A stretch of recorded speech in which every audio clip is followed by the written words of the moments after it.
So, you've got your vaccine, and now you've got one of those fancy paper vaccination cards. And what exactly are we supposed to do with those? Also, since we're so proud of our recycling here in Oregon, a lot of you have been asking, what happens to all those used vaccine vials and syringes after you get your COVID shot? And it's safe to say Portland doesn't have the best reputation right now, but the tourism industry is hoping the new season of Top Chef changes people's minds. Here's the story. That is going to have to be one good show.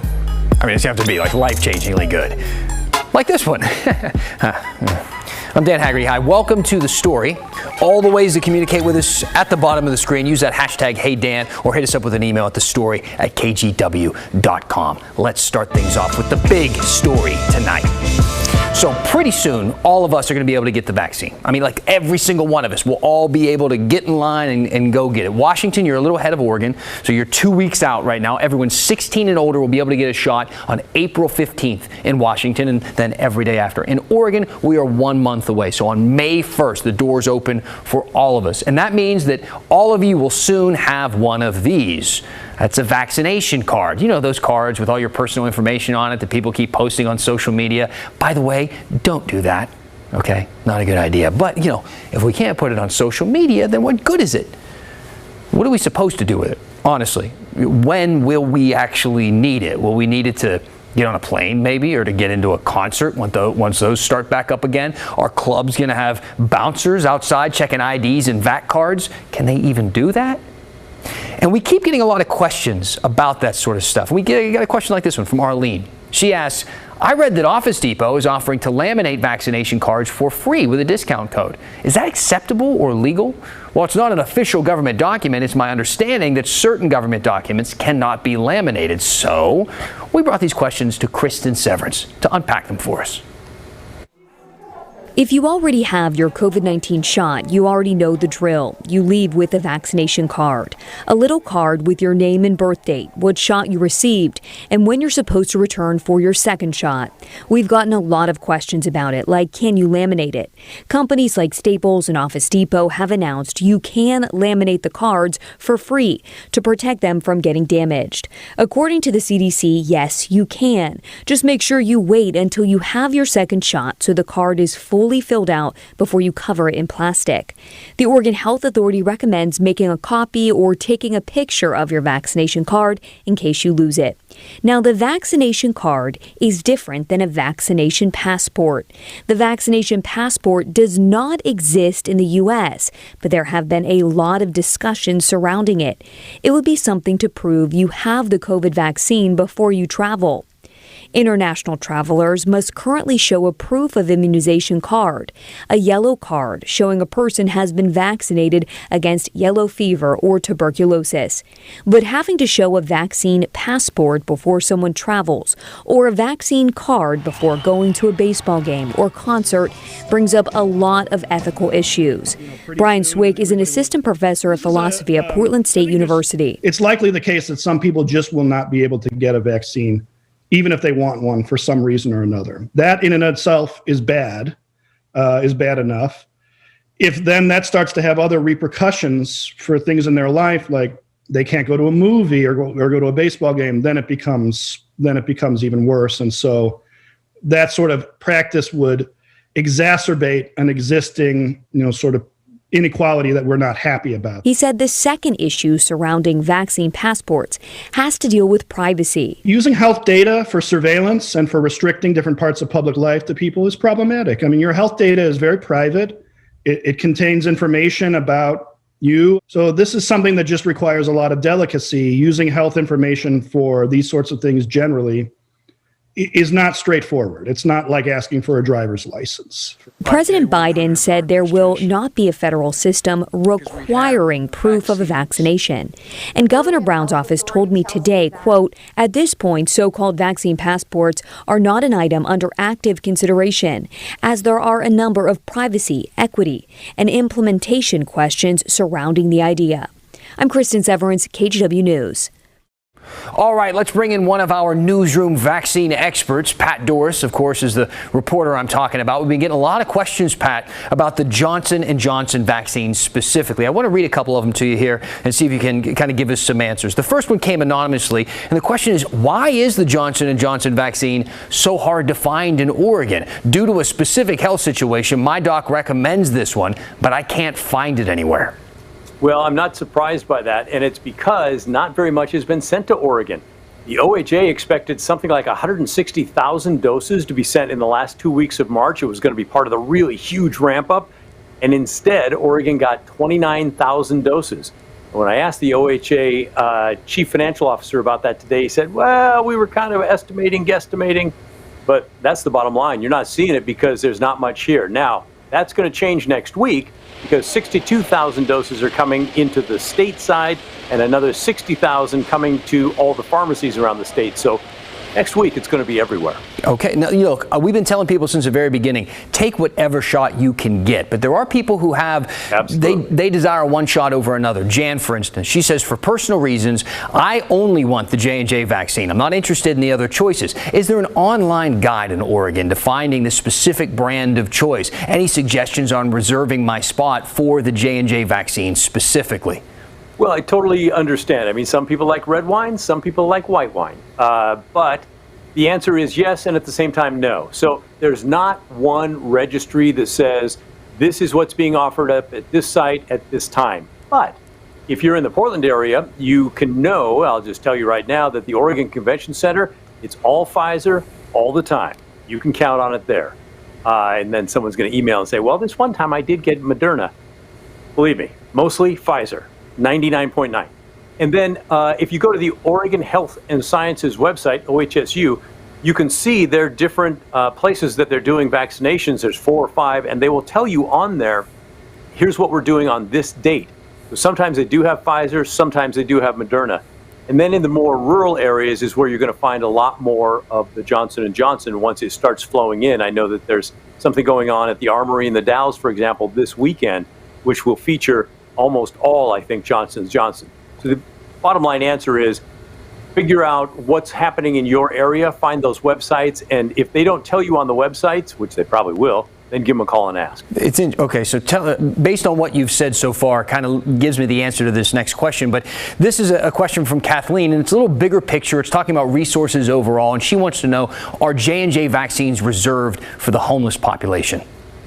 Kathleen, great question. The answer is no. Thanks for asking.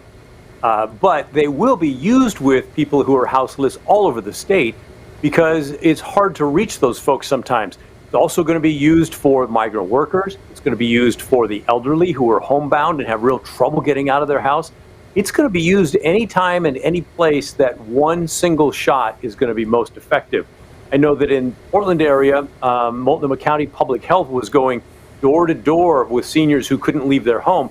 And they were happy to do it, but it takes hours and hours and hours. And so if you have to do all of that and then go back and do it all again, that's a ton of work. And so you can cut half of that out with Johnson & Johnson. The question is, will there be enough after this big dump that comes in next week? And that's something we still don't know. But it's a long way of saying, no, they're not just reserved for people who are homeless, but it's not surprising if they are being used with folks who are homeless. Got it. Pat Doris with the latest. Thank you for the info as always, sir. My pleasure, Dan. Time to count, right? Let's do our count. We like to do our count every single day. As of this afternoon, more than 1.18759. I read all the numbers. That's how many people have gotten at least their first dose of the vaccine in Oregon. The majority of these people have actually gotten their second dose as well, but it puts us at about 28% almost of the state's population with the first shot. Now, the last update we got from Washington was yesterday. They only give us an update every couple of days, but as of yesterday, 2.1 million people with the first dose of the vaccine, which works out to be nearly 28% of that state's population as well. Now, I got a question, this one from Laura. I am old enough to remember when vaccines were given with glass vials and syringes, which were then sterilized and reused. When I think about the amount of medical waste that will be generated by COVID vaccines, I feel slightly ill. Is there any attempt to reduce, reuse, recycle all of this plastic? Well, we took this question to the Department of Environmental Quality, and no. it's not being reduced, recycled, or reused. They told us that the needles used for vaccines are usually either incinerated or placed in a separate area of a landfill, which is part of the law to protect garbage workers. But they don't have a rule that allows for needles to be sterilized. We're still checking to see if that's actually happening, or rather they do. Did I say they don't? They do. They do have a rule that allows for needles to be sterilized. So we are checking to see if that is actually happening. But Scientific American published an article recently that looks at the waste coming from COVID-19, and they say that new plastic is the cheapest to use right now, while at the same time recycling centers across the country are losing money. Things like most gloves, masks, gowns, swabs, and other medical equipment are thrown out like other medical trash, right? Because the evidence right now says that they don't carry a high enough risk of spreading disease to be incinerated, so that stuff isn't incinerated. And the DEQ said that while they don't have any hard data on the waste situation yet, they've heard from their partners about an increase in residential trash. So more trash coming from your house, but a decrease in commercial trash, which makes a lot of sense, right? Fewer businesses are open, more people are staying at home. We have had a tough year in Portland, all right? We certainly have. I said that off the top of the show, and I've already gotten a couple of tweets from people who are like, what are you talking about? We haven't. There's no blemish on the city's reputation. I beg to differ. Portland has had a really, really tough year. We had the pandemic. Everybody shared that. But we had this economic downturn. A lot of people shared that. Our homeless crisis is growing out of control. We had the wildfire smoke. We had nights and nights and months of protests and violence for a long time. You probably remember this controversial Forbes op-ed from a few months ago with the headline, "Death of a City, the Portland Story." Whether or not you agree with that headline, whether or not you actually think the city is dying, well, that's not what we're talking about. I think it's safe to say that the reputation took a big hit, especially for people who don't live here, who don't see the little nuances and the nooks and crannies of this city. They just see these headlines and the national media coverage. Well, Travel Portland did a survey of potential tourists last October, and they found that people's opinions of the city has dropped significantly. It did in 2020. 37% of people said they consider Portland an unappealing vacation destination. And that's more than 32% of people who actually said they would consider Portland an appealing destination.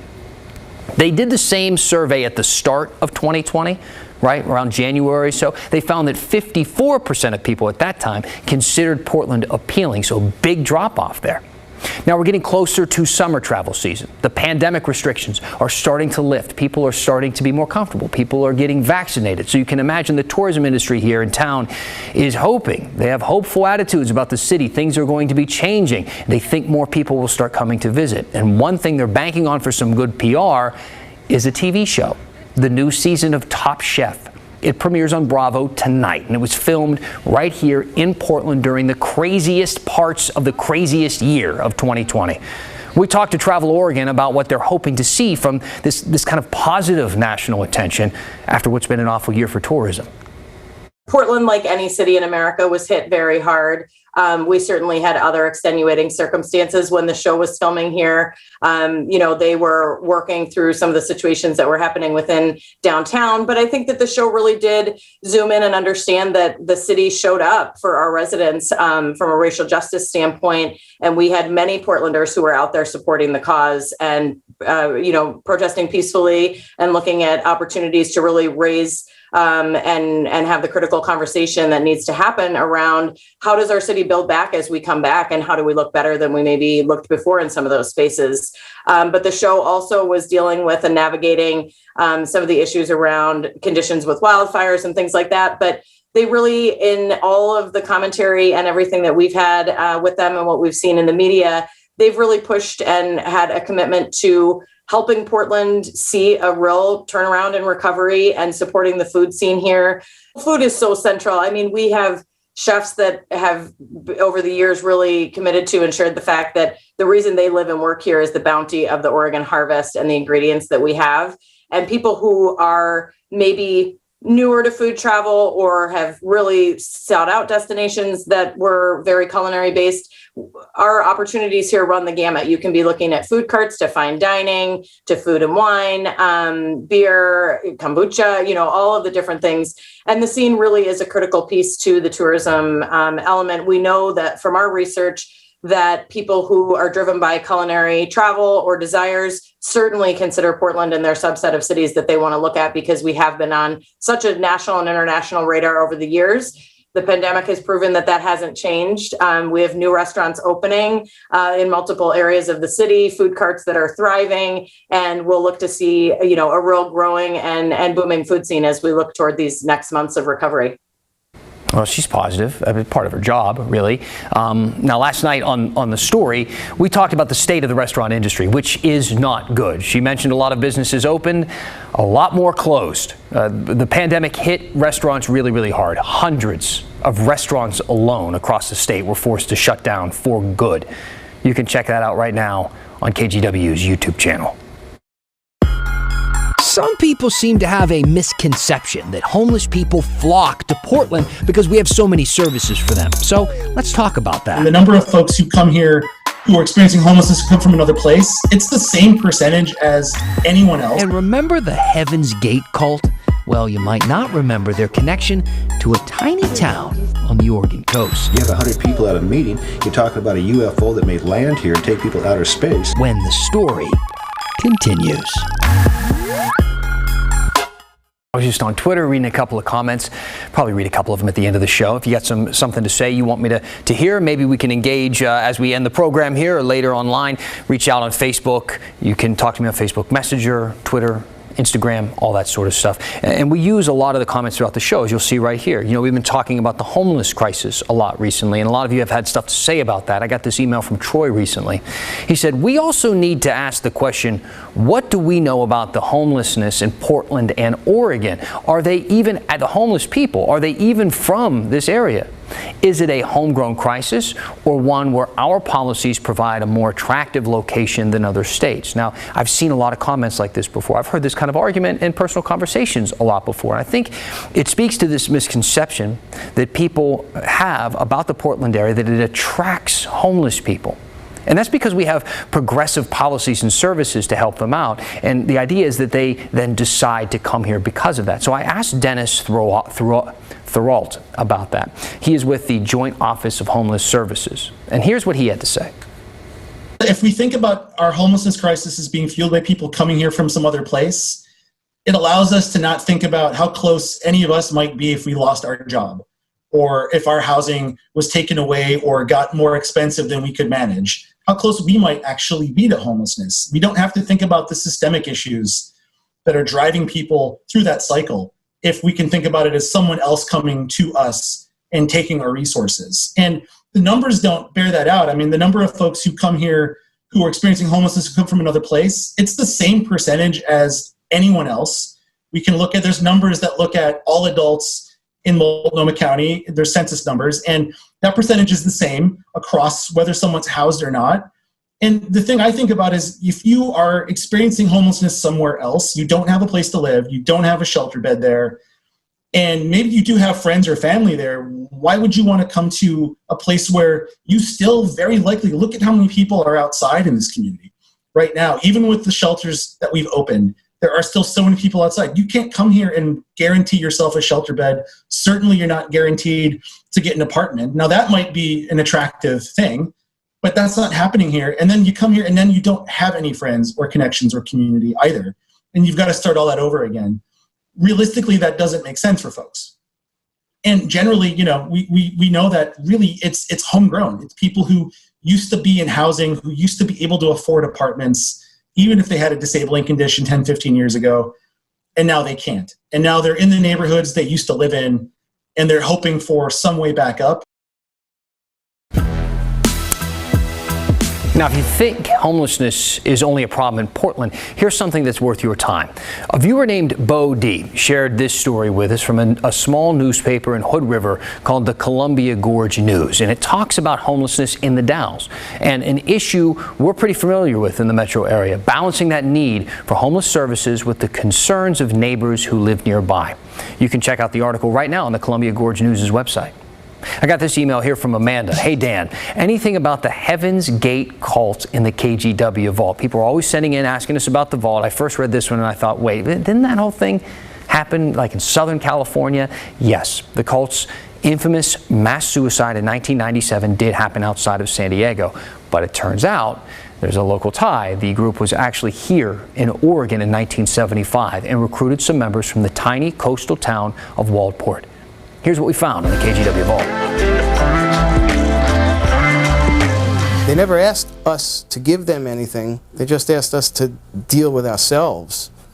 Robert Rubin first noticed that message on posters around town. Posters also about UFOs, aliens, and life at a new level. They used the analogy of the butterfly, from the caterpillar to the cocoon to the butterfly, and they said that human beings were like that, and we could go through a change and get to the next level. The message came from a couple self-named The Two, Marshall Applewhite and his wife Bonnie Nettles. Rubin and 15 other Waldport residents joined The Two, gave away their belongings, and disappeared to travel the West. You know, we went around trying to get more members in, and we didn't work. We lived by Jesus' words, which was not to worry about anything. Here's some fun stuff here. Longtime residents say that's when it got crazy around town. You have 100 people at a meeting, you're talking about a UFO that may land here and take people to outer space. All of a sudden Time magazine's here, the New York Times is here. But interest gradually died down. Members became disillusioned. Events promised never happened. After 5 months, Rubin returned home. He hasn't thought about his trip with The Two until now. It's really sad what happened. I think they must have believed something they said because of what they did. And they killed themselves for this idea. So I'm sad. We find a little bit of everything down in the KGW vault.